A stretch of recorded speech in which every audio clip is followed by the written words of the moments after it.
Hola, ¿cómo están? Traigo un nuevo video leyendo en voz bajita. En el video anterior les había compartido este libro de Eulalume y me di cuenta que no les leí el cuento por el cual el libro lleva el título.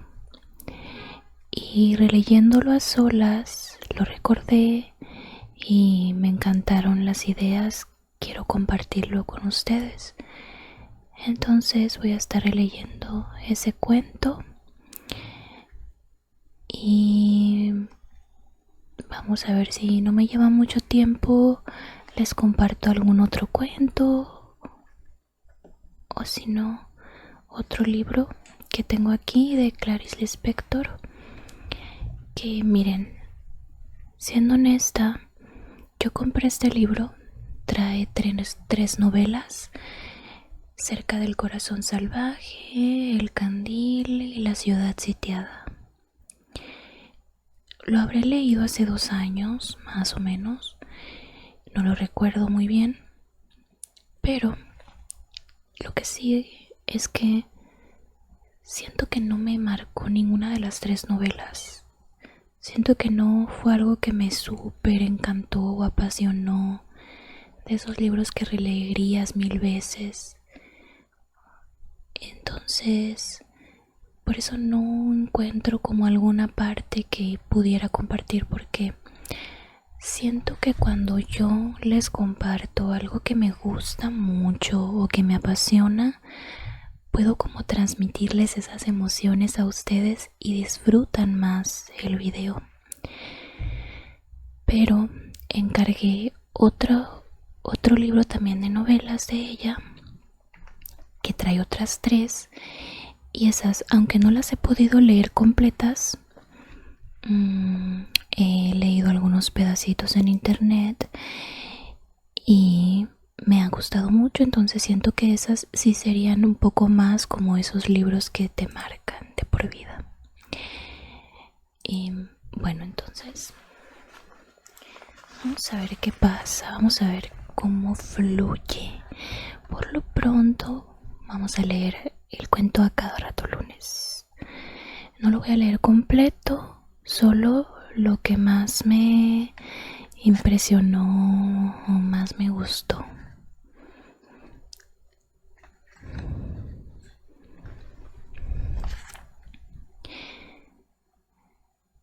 Me tocó sobrevivir a mis contemporáneos más amados. Ya no hay nadie más viejo que yo. No sé cómo puedo resistir esta todavía existencia a 2 velocidades tan contradictorias. En patines hacia la muerte y de caracol por mi casa. No me sorprendería que de repente dejara de moverme como una de esas muñecas bailarinas de cuerda, con el pie suspendido a la mitad de un paso y la mano adelantada hacia un objeto imposible. Tampoco me sorprendería que una mañana, entre el té de las 8 y la sopa de las 12, transcurrieran años. A veces me pregunto, por ejemplo, ¿dónde dejé ayer el hilo negro? Cuando, pensándolo bien, lo puse hace 3 años en algún sitio. O me digo que otra vez está nevando, cuando, pensándolo bien, la última nieve cayó hace una década. Comprendo por qué es tan difícil el diálogo entre distintas generaciones. La gente dice, los jóvenes de hoy son diferentes. Yo digo que son iguales los jóvenes de todos los tiempos.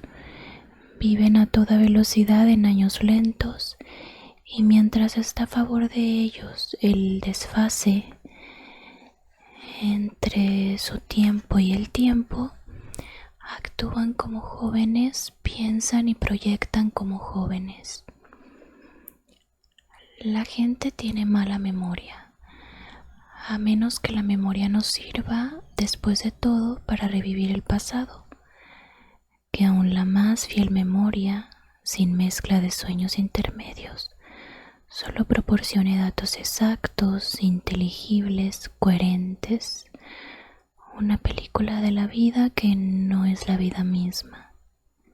Y así, el pasado reconstruido tiene la naturaleza de una realidad matemática, algo de esa cuarta dimensión que la razón acepta pero que de algún modo rechaza.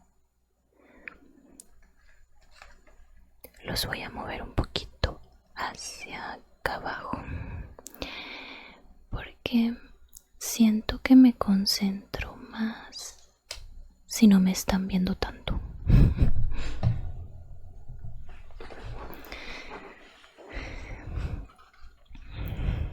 Okay. De nada sirve recrear los años largos de otros días, porque ahora los años están cortos. Sé, sin embargo, que ni aun con la prisa que llevan iré yo lejos. Hace un mes celebraron el fin del siglo XX y se celebró, como era de esperar, con fuegos de artificio. Toda la noche se desmenuzaron estrellas. Pensé que esta era una forma sutil de los antiguos sacrificios humanos, hostias que parodiaban al arder a medio vuelo nuestra existencia. Pienso solemne, pienso viejo. Pensé por último que no volarán para mí los siglos.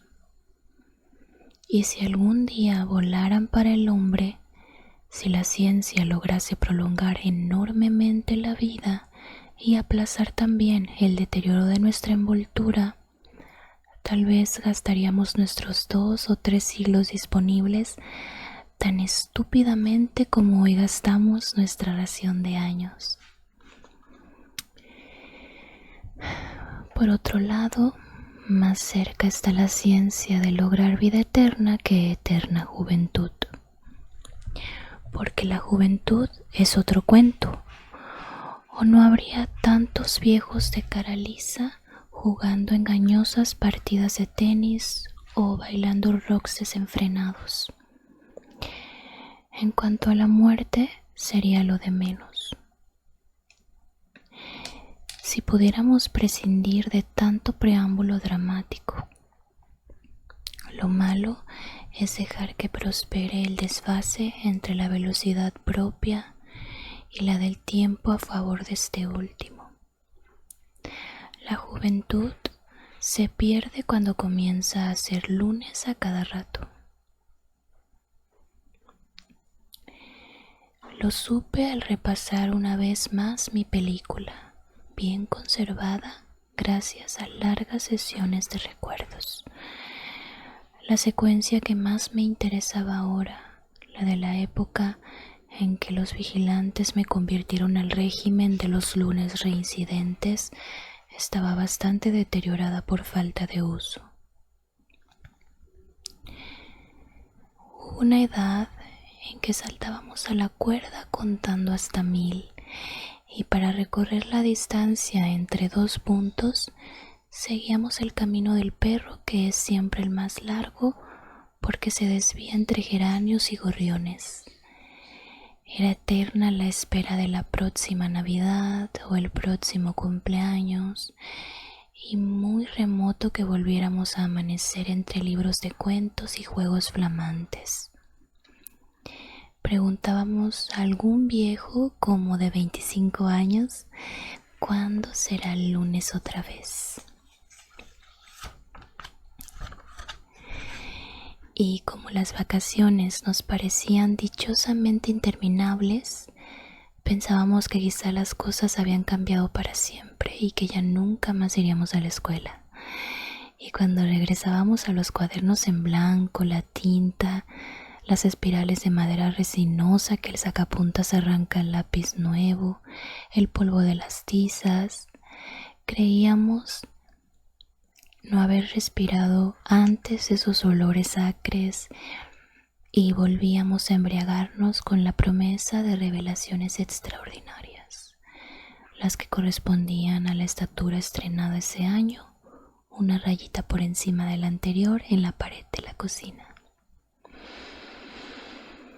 Se gastaban a prisa los zapatos y en un suspiro nos quedaba chica la ropa, pero duraban tanto los días que a veces nos aburríamos de jugar y el de aquí a la muerte nos quedaba enorme como la ropa de mamá. En cuanto a la felicidad, era todo aquello que sucedía entre dos llantos, y estos eran escasos. Y estos entonces eran escasos.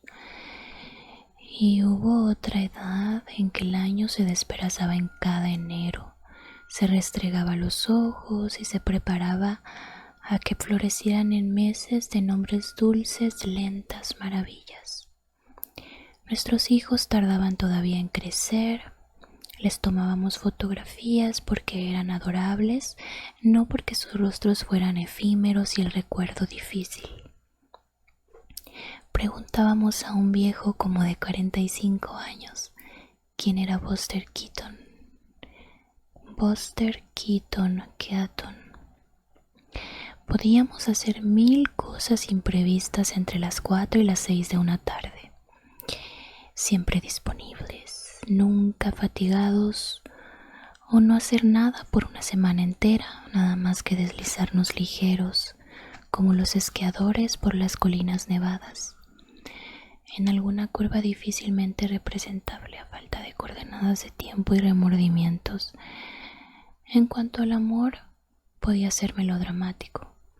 Ni habíamos leído todos los libros, ni teníamos prejuicio contra ningún género. Así, no importaba todavía estar tigres de martes a jueves, porque de viernes a lunes sobraban oportunidades para reparar los hilos rotos. Ni importaba hollar hasta el cansancio campos de pluma, porque nada, y mucho menos esas batallas, se repetía entonces por costumbre.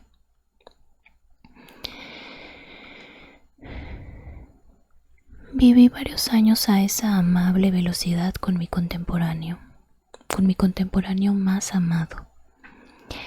Pero de repente se produjo una larga pausa exasperante, una escena sin fin en la que nada sucedía, aunque él y yo respirábamos, nos movíamos, pensábamos.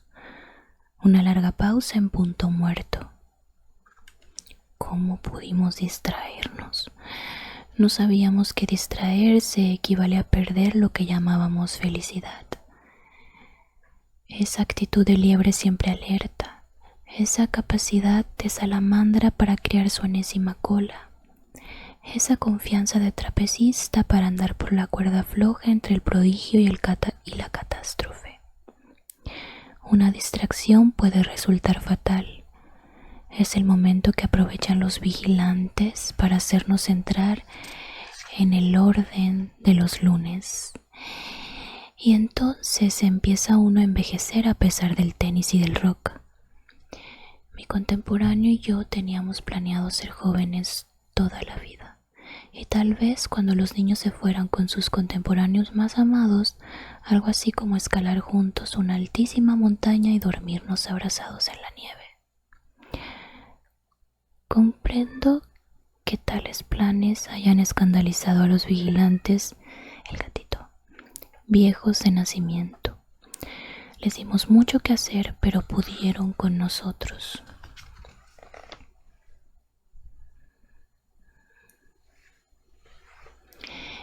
En general, los vigilantes no se esfuerzan demasiado con la gente. Se limitan a cumplir burocráticamente su tarea. Una vez dejada atrás la adolescencia, la oveja entra en el redil, con excepción de las ovejas negras como los artistas y los asesinos. Los demás se atienen a la máxima: a donde fueres, haz lo que vieres, porque la moral tiene sus reglas locales. Queda por supuesto el recurso de emigrar, aunque también hay principios internacionales, como juzgar al prójimo con toda tranquilidad o asesinarlo sin culpa cuando las diferencias locales se agudizan y es preciso allanarlas por las armas. y en este caso habría que mudarse de planeta. La gente no sufre demasiado, practica la vigilancia mutua, que le procura muchos placeres. Se consuela pensando en el reino de los cielos o en algo más cercano como la jubilación. Practica el ahorro bancario y paga algunos de los llamados seguros de vida, aunque ésta sea insegura por excelencia. Y simplemente se resigna. Cualquiera de las actitudes conduce a una sana rutina, sin inquietudes ni físicas ni metafísicas.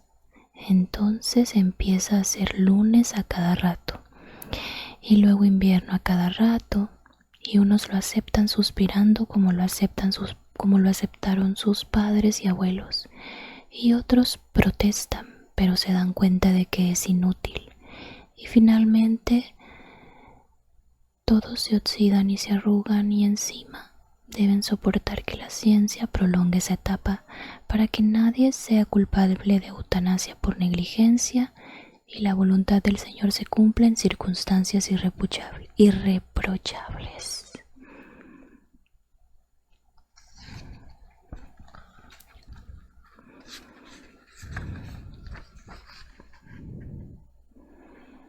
Ok.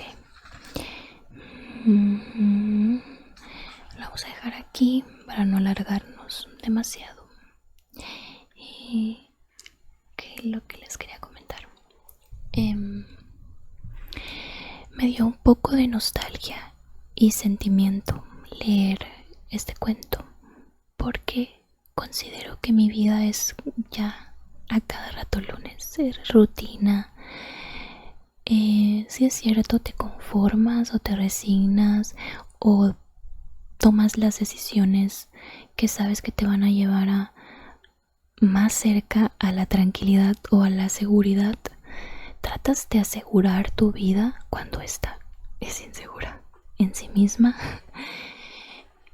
y se vuelve con el tiempo.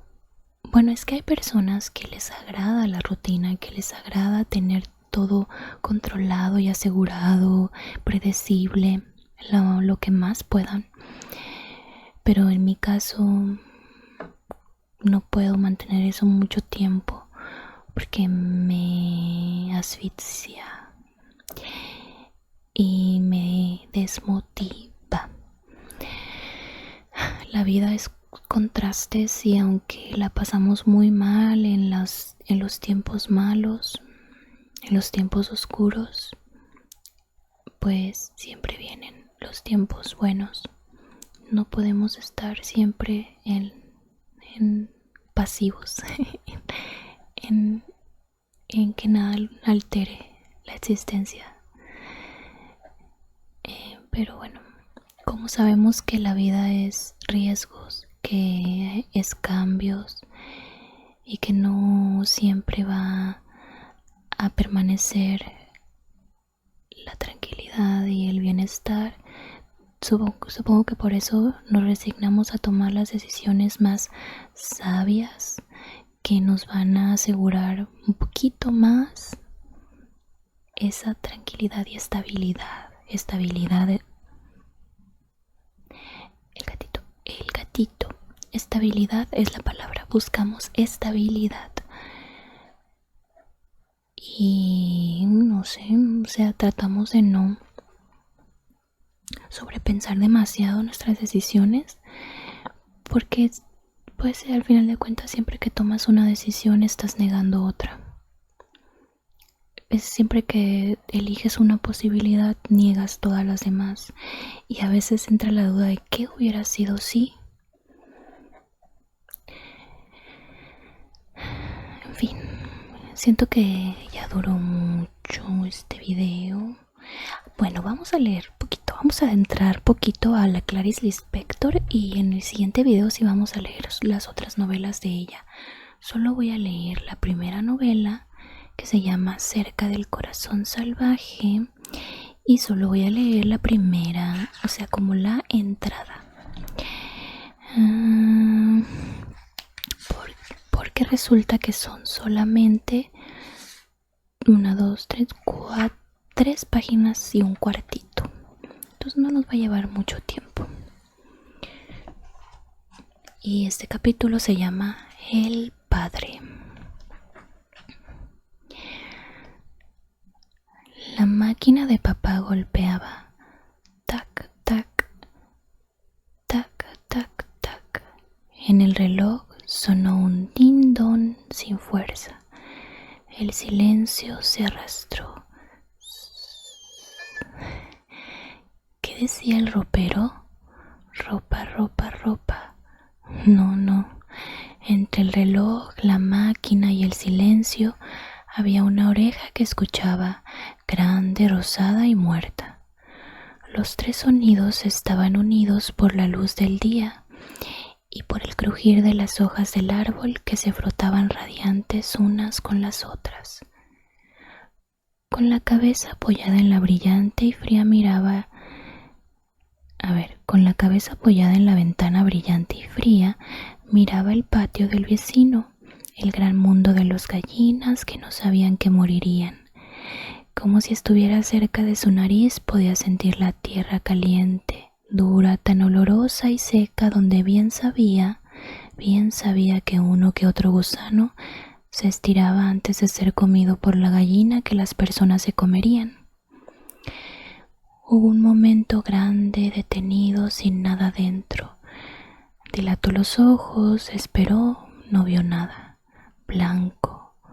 Pero de repente, en un estremecimiento, dieron cuerda al día y todo volvió a funcionar. La máquina trotando, el cigarro del padre humeando, el silencio, las hojas, los pollos desplumados, la claridad,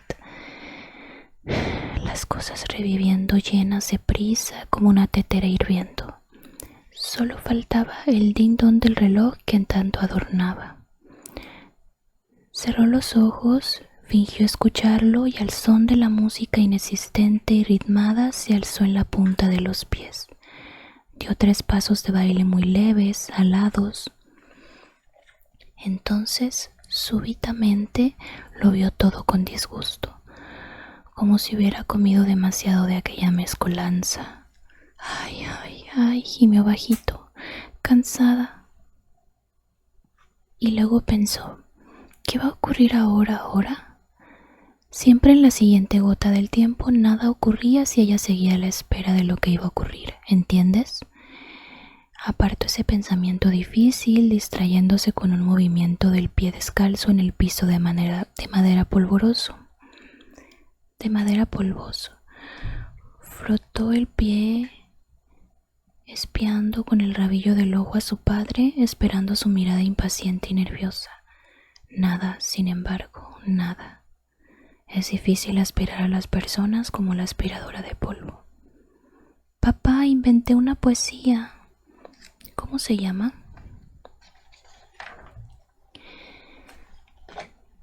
Yo y el sol.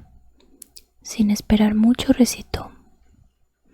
Las gallinas que están en el patio se han comido 2 lombrices, pero no las vi.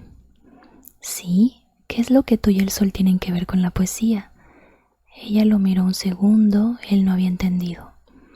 El sol está encima de las lombrices, papá, y yo hice la poesía y no vi las lombrices. Pausa. Puedo inventar otra ahora mismo. Oh, sol, ven a jugar conmigo. Otra más grande. Vi una nube pequeña, pobre del gusano, creo que no la vio. Lindas, pequeña, muy lindas. ¿Cómo se hace una poesía tan bonita? No es difícil, solo hay que ir diciéndola. Ha vestido a la muñeca, la ha desvestido, la ha imaginado yendo a una fiesta donde brillaba entre todas las otras jovencitas. Un carro azul atropellaba el cuerpo de Arlette, la mataba. Después venía el hada y la hija vivía de nuevo.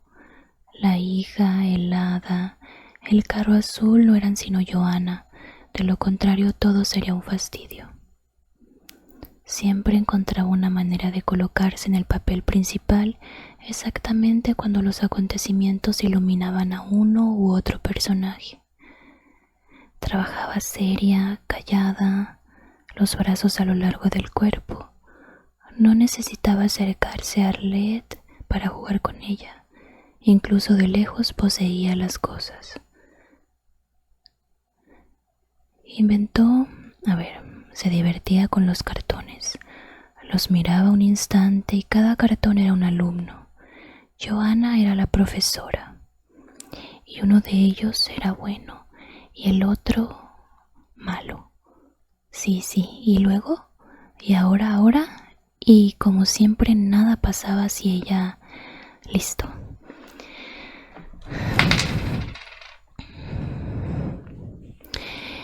Inventó un hombrecito del tamaño de su dedo índice, de pantalones largos y corbata de moño. Ella lo llevaba en el bolsillo de la falda del colegio. El hombrecito era una perla del bien, una perla para la corbata. Tenía una voz gruesa y decía desde el interior del bolsillo: Majestad Johanna, ¿podéis escucharme un minuto? Solo un minuto podéis interrumpiros en nuestra permanente ocupación. Y declaraba después: soy vuestro siervo, princesa. Ordene lo que sea que yo lo haré. Papá, ¿qué hago? Ve a estudiar. Ya estudié. Ve a jugar. Ya jugué. Entonces no molestes.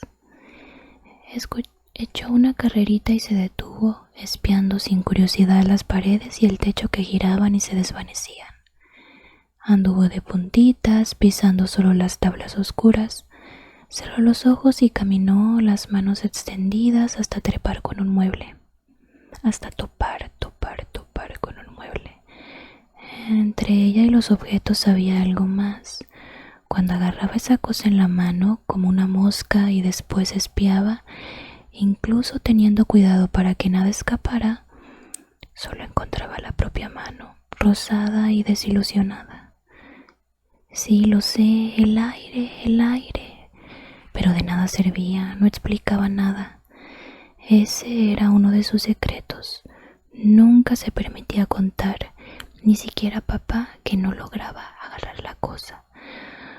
Todo lo que más valía, exactamente eso, ella no podía contarlo. Solo decía tonterías con las demás personas. Cuando le decía a Ruth, por ejemplo, algunos secretos, más tarde sentía rabia hacia Ruth. Lo mejor era callar. Tuvimos ahí unos problemitas técnicos, pero los regresé a la toma de cara completa. Ya para terminar, ya estamos en lo último. Y honestamente me está encantando esta novela. Creo que más bien era que no me acordaba para nada, porque está muy bonita. Pero bueno, vamos a terminar. Otra cosa, si tenía algún dolor y si mientras dolía ella miraba las agujas del reloj, entonces veía que los minutos contados en el reloj iban pasando y el dolor seguía doliendo. O si no, incluso cuando no le dolía nada, se quedaba frente al reloj espiando, y lo que ella no estaba sintiendo también era mayor que los minutos contados en el reloj. Ahora bien, cuando ocurría una alegría o una rabieta, corría hasta el reloj y observaba los segundos en vano. Fue a la ventana, marcó una cruz en el petril y escupió hacia afuera en línea recta. Si escupiera una vez más, ahora solo podría hacerlo en la noche. El desastre no ocurriría y Dios sería tan amigo de ella, pero tan amigo que... ¿Qué? Papá, ¿qué hago? Ya te dije, ve a jugar y déjame en paz. Pero ya jugué, lo juro. Papá rió. Pero el juego nunca termina. Sí termina. Inventa otro juego. No quiero jugar ni estudiar. Entonces, ¿qué quieres hacer? Johanna meditó. Nada de lo que sé. ¿Quieres volar?, pregunta papá distraído. No, responde Johanna. ¿Qué hago? Esta vez papá explota. Date de topes con la pared. Y ella se aleja haciéndose una trencita en los cabellos lacios. Nunca, sí, canta bajito. Uno de esos días aprendió a trenzarse el cabello. Va a la mesita de los libros, juega con ellos mirándolos desde lejos. Ama de casa, marido, hijos. Verde es hombre, blanco es mujer, rojo puede ser hijo o hija. Nunca es hombre o mujer. ¿Por qué nunca no es hijo ni hija? ¿Y sí? Había muchas cosas completamente imposibles. Podía quedarse tardes enteras pensando. Por ejemplo, ¿quién dijo por primera vez esto? Nunca. Papá termina el trabajo y la encuentra sentada llorando. ¿Pero qué es esto, hijita? La toma en sus brazos, mira sin temor la carita ardiente y triste. ¿Qué es esto? No tengo nada que hacer. Nunca, nunca, sí, sí. Todo era como el rumor del tranvía antes de adormecerse, hasta que se siente un poco de miedo y se duerme. La boca de la máquina se cerró como la boca de una vieja, pero venía aquello que apretaba su corazón como el rumor del tranvía, pero ella no iba a adormecerse. Era el abrazo de papá. Papá medita un instante, pero nadie puede hacer nada por los demás, se justifica. La niña anda tan suelta, tan flaquita y precoz, respira agitado, mueve la cabeza. Un huevito, eso es, un huevito vivo. ¿Qué va a ser de Johanna? Sí, está muy bonita, como las dudas y los pensamientos de una niña chiquita. Muy bonito. Bueno, aquí lo vamos a dejar, ya nos alargamos bastante. A quienes se hayan quedado hasta este punto, muchas gracias por hacerme su compañía y espero verlos en un próximo video. Como dije, con el libro que encargué de Clarice Lispector vamos a continuar con esta escritora y muchas gracias por escuchar.